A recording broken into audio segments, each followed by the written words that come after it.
रहूं भारत रहनी चाहिए। मैं कहता हूं मैं रहूं न रहूं वसुधैव कुटुंबकम भी रहनी चाहिए, मानवता भी रहनी चाहिए, इंसानियत भी रहनी चाहिए। दुनिया में एक राष्ट्र और भी बना था, हिटलर। अच्छा, उसको भी याद करिए। हिटलर को नहीं बनिए, जर्मनी में उनके लाशें दफनाए नहीं गए, उनको वहाँ से जहर खाना पड़ा था। आप एकाध बात खाली करते रहिएगा, जाति पर ला करके बात करिए। जिस देश के पीएम को आप इतनी बड़ी चीज़ें कहते हैं, बात करिए आप नोटबंदी की, बात करिए आप अर्थव्यवस्था की, बात करिए आप इंटरनल पॉलिसी की। बात आप क्यों नहीं करते हैं कि चाइना आपके कहाँ कहाँ बैठ गए, नेपाल आज आपसे डर नहीं रहा है, श्रीलंका की स्थिति क्या है, वो वहाँ पर अपना चाइना ने अपना पीएम, बांग्लादेश की स्थिति क्या है, वो आपके साथ खड़े नहीं रहना चाहता, भूटान चाइना ने आपका विरोध कर दिया। आप बात बलूचिस्तान की नहीं करते हैं, आप बात फिलिस्तीनी को आप यहाँ ला करके बैठा करके रखे हुए हैं, और जो फिलिस्तीनी आपका विरोधी है और बलूचिस्तान को आप यहाँ पर नहीं ला करके बैठाते हैं। आदि इंदिरा गांधी के बांग्लादेश की स्थिति को देखिएगा। आप नेशनल इंटरनेशनल पॉलिसी पर बात क्यों नहीं कर रहे हैं कि जिस देश में सुरक्षा और शांति की बात होती थी। सुधांशु जी बात नहीं कर रहे हैं, मेरी बात तो करिए ना, सर पहले मेरी बात सुन लीजिए, पूरी आप मेरी बात पूरी सुन लीजिए, पूरी करिए। जिस देश में सुरक्षा और शांति की बात, पीस की बात होती थी, आप उस देश में आप चाइना को, अंडमान निकोबार के बगल में भी आप चाइना अभी 99% जमीन आप जाकर के देखिए बलूचिस्तान में क्या किया। आपकी पॉलिसी, आपसे श्रीलंका ने क्या कहा था 1995 में कि आप कितने पैसे आप हमको दो, आपने कहा हमको वहां बेनिफिट नहीं है, हम उतना लागत नहीं लगा सकते हैं। अंत में चाइना ने उसकी सारी चीजें उसको दी। उन्होंने देश की सुरक्षा का सवाल पर बात किया, उन्होंने बेनिफिट पर बात नहीं किया। आप यदि हमेशा भारत को जाति जाति जाति, धर्म, मजहब और हिंदू मुसलमान में बात करोगे तो बात नोटबंदी पर कब होगी? बात कश्मीर में जो अभी मारे गए हैं उस पर कब होगी? जो हमारे इतने लोग मारे गए, बात मणिपुर पर कब होगी? बात अरुणाचल पर कब होगी? जिस अरुणाचल की बात पर आप अभी करो ना, अरुणाचल की 12-22 भाषा अरुणाचल ने अब बात करने के लिए सरकार तो संसद में तैयार थी, 22 जगहों के नाम बदल दिए जी। और जिस अरुणाचल ने, हमारे देश के पीएम एक बार अरुणाचल की बात की उन्होंने नहीं, हम बात वहां करना चाहते हैं। हम बात करना चाहते हैं कि हिम्मत है, यदि इन्होंने क्या जान दे देंगे पीओके के लिए, जान मत दीजिए अमित शाह जी, आप सिर्फ नागरिकता दे दीजिए, आधार कार्ड और पैन कार्ड बनवा दीजिए यदि औकात आपकी है तो। सुधांशु जी हिम्मत है तो आपकी पीओके की, सुधांशु जी आपका जवाब आप करिए। ठीक पप्पू जी, जवाब। हम जाति की बात नहीं करेंगे, जान देने की जरूरत नहीं है। पाकिस्तान को जवाब दीजिए। अरे भैया, आप नीतीश कुमार के खिलाफ है ना? सर आप वो लोग हैं, नीतीश कुमार के खिलाफ वो लोग हैं कोरोना में 7 का नाम लेकर के उसके बाद जाति सेंसस के खिलाफ हैं, गिरफ्तार किए 7 को, आप गिरफ्तार किए 7 को, डर गए। आप वो लोग हैं कि बाहर जाते हैं तो जाकर के मुसलमानों का पैर छूते हैं, राष्ट्रवाद के नाम पर दूसरे राष्ट्र का पैर छूते हैं, और यहाँ आकर के आप मुसलमान और पाकिस्तान करते हैं। चाइना के खिलाफ हिम्मत क्यों नहीं होती है आपकी बात करने की? सुधांशु जी, अरब की, यूरोप के खिलाफ क्यों नहीं बात करने की? काउंटर आ रहा है, काउंटर। जाति जाति जाति है, जाति सच है, यहाँ आ गए और जाति घूम गए। नरेंद्र मोदी ने कहा मैं पिछड़ा हूँ, क्यों? वो पिछड़ा थे पप्पू जी, आराम से, वो पिछड़ा नहीं थे। थोड़ा सा पानी पीजिए, पानी पीजिए पहले, रिलैक्स। ओबीसी, थोड़ा सा पानी दादा, आप बात करिए। क्यों ये परेशान है गठबंधन के लिए? लाइव व्यू में नहीं है सर, क्यों परेशान है गठबंधन के लिए? डाउन में ऊपर नहीं हो रहा है सर, क्यों परेशान है गठबंधन के लिए? कभी पटेल को निकाल दिए, फिर गठबंधन किए। हमारे एक नेता यहाँ बैठे हुए हैं, ये पिछड़ा के लीडर उत्तर प्रदेश में, आप गठबंधन किए। निषाद को आपने गाली दिया, आप गठबंधन किए। आप रामविलास पासवान से गठबंधन किए, बिना गठबंधन के हिम्मत क्यों नहीं होती? जवाब ले रहा हूं, अब आपका जवाब आ रहा है, जवाब आ रहा है। राष्ट्रवाद के नाम पर चुनाव लड़के दिखा दीजिए। रिलैक्स। साले को बम से उड़ा दूंगा, एक बार हाथ में आ जाए। लड़िए और इसको कहिए कि आज के बाद गठबंधन न करे किसी जाति से। रिलैक्स, जवाब। जाति की बात करता है ये आदमी। सुधांशु जी, देखिए, इन्होंने काफी अच्छी बात कही कि देश के सामने कैसी कैसी चुनौतियां हैं, सीमा से लेकर अंतर्राष्ट्रीय स्तर तक, उन सब की भी बात करनी चाहिए।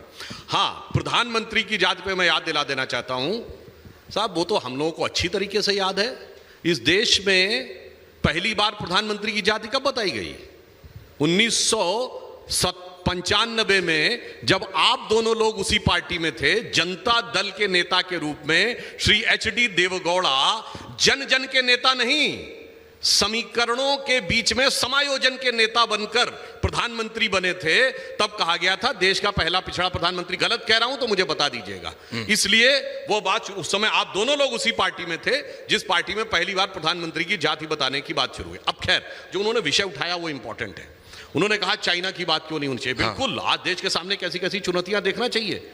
चीन की स्थिति क्या है आप लोगों को पता है? रक्षा मंत्री गायब, पता ही नहीं है। विदेश मंत्री गायब, पता ही नहीं है 2 महीने से। और सुनिए, उसके ऊपर सवाल भी। सुधांशु भाई, आप 10 साल से क्या कर रहे हैं? बोल भाई आप 10 साल पहले गाली देने के लिए बैठे, अपनी बात करिए ना। सुनिए, तो अपनी बात कर रहे हैं तो करिए ना। 10 साल और 5 साल अटल बिहारी वाजपेयी, 15 साल, 16 साल। बात तो होने एक एक करके उनकी बात पूरी जाने आप करते हैं। देखिए, केसीजी शांति से बैठे। आपको राजभर जी का नाम 2 बार लिया, क्या आपको बता दें। अरे भाई, कहाँ चुके भाई, रिलैक्स, शांति से। देखिए, चाइना के साथ हमने क्या किया है, याद करिए। धारा 370 पे चाइना जमीन आसमान एक कर गया, एक चीज नहीं ला पाया संयुक्त राष्ट्र में। ये समझिए, न्यूक्लियर सप्लाई ग्रुप में हमको वेवर मिला, जिसमें मनमोहन सिंह सरकार ने भी काम किया था। मैं ईमानदारी से कह रहा हूं, चाइना नहीं रोक पाया। मिसाइल टेक्नोलॉजी कंट्रोल रिजीम में हम सदस्य बने, चाइना नहीं रोक पाया। मसूद अजहर को हमने आतंकवादी घोषित करवा दिया, चाइना नहीं रोक पाया। शंघाई कॉर्पोरेशन की मीटिंग में प्रधानमंत्री जी ने आतंकवाद का विषय इंक्लूड करा दिया, चाइना नहीं रोक पाया। G20 समिट हुई, G20 के बाद आपको पूरी दुनिया के देशों ने नकार दी। पूरी हो जाने दीजिए, ऐसे अच्छा नहीं रहता। सर, G20 के बाद पूरी दुनिया के कंट्री ने आपको नकार दिया। आपने बोला, कनाडा पर आपका विरोध किया। कोई बोला, आपने यहाँ कनाडा का सवाल किया, पूरा दुनिया ने आपका विरोध किया। केसीजी आराम से बैठे, कोई नहीं बोला। आराम से, आपके बीच में कोई नहीं बोला। अपने टर्म का इंतजार करिए, फिर जो उचित लगे बोलिएगा। रिलैक्स। अभी और सुनिए। केसीजी आराम से बैठे। अब सुनिए, थैंक यू। अब चाइना की स्थिति क्या हो गई?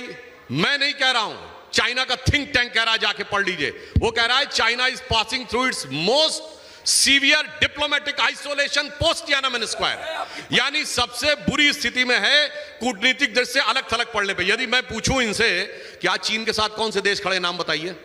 जानते क्या है? 2 देश हैं, नॉर्थ कोरिया और पाकिस्तान। सर, हम और चीन का नक्शा देखिए, इधर है नॉर्थ कोरिया और इधर पाकिस्तान। मोदी जी ने ऐसा झूला झुलाया, North Korea Pakistan, North Korea Pakistan, तीसरा देश नहीं मिल रहा है उनको। सर, और आज स्थिति ये है, सुधांशु भाई, सर अपने सुधांशु भाई, आपने पूछा अपने टर्न का इंतजार करिए। आ रहा हूं, अपने टर्न का इंतजार अच्छा नहीं करिए, लगता। अपने टर्न का इंतजार करिए। रिलैक्स, शांति से प्लीज। सब लोग अपने में सभ्य तरीके से बात करें। देखिए, मैं सिर्फ ये कह रहा हूं, आज चाइना में डिफ्लेशन है, इकोनॉमी नीचे। वहां की सबसे बड़ी कंपनी रियल एस्टेट के एवरग्रांड बैंकक्रप्ट हो गई। बताइए क्या चाइना की स्थिति है? जी, आ रहा। और वहां की सबसे बड़ी प्राइवेट कंपनी अलीबाबा, जो $29 बिलियन का आईपीओ लेके आ रही थी, उसका मालिक ही गायब हो गया साहब। सच बोलो, सच सुनिए, उसके बावजूद चाइना प्रेस फ्रीडम इंडेक्स में 30 पायदान ऊपर है भारत से। देखिए कितने गजब के लोग हैं भाई, जहां रक्षा मंत्री गायब, विदेश मंत्री गायब, सबसे बड़ी कंपनी का मालिक गायब, और उसकी कोई न्यूज ही नहीं पता लग रही है, और वो सबसे ऊपर है। और इसलिए मैं कह रहा हूं, आज चीन में स्थिति क्या है? चीन के साथ कौन व्यापार करने की स्थिति में है? पहली बार ऐसा हुआ है, चीन से कोई कंपनी खींचकर भारत आई है। एप्पल पहली कंपनी बनी है जिसने चीन से अपना सिस्टम यहां शिफ्ट किया है। आईफोन 14 बने, 25% भारत में बने। तो हमने चीन को डिप्लोमेटिक, आर्थिक और कूटनीतिक हर मुद्दे के ऊपर। और एक और बात भी इन्होंने एक अच्छी बात कही, एक लाइन और बोल दूं। इजराइल और हमास के बीच में युद्ध हुआ, उसका मूल कारण क्या है? भारत के साथ मिडिल ईस्ट और यूरोप का इकोनॉमिक कॉरिडोर आपकी पॉलिसी तालिबान पर क्या थी? उसकी वजह से आपकी पॉलिसी यूक्रेन पर क्या थी? हाइफा था। इजराइल, आपने तालिबान पर क्या बोला? आप अफगानिस्तान के साथ खड़े हो गए। तालिबान दिल में रहने वालों पर सर, आपके दिल में क्यों नहीं था तो आपने क्यों नहीं बोला? देखिए चाइना के बारे में अफगानिस्तान के खड़े हो गए, आप फिलिस्तीनी के साथ खड़े हो गए, चाइना के बारे में कभी और डिटेल में बात करेंगे। अभी भारत के बारे में बात कर लेते हैं। इजराइल 2 साल से कर क्या रही थी? बात कर लेते हैं भारत के बारे में।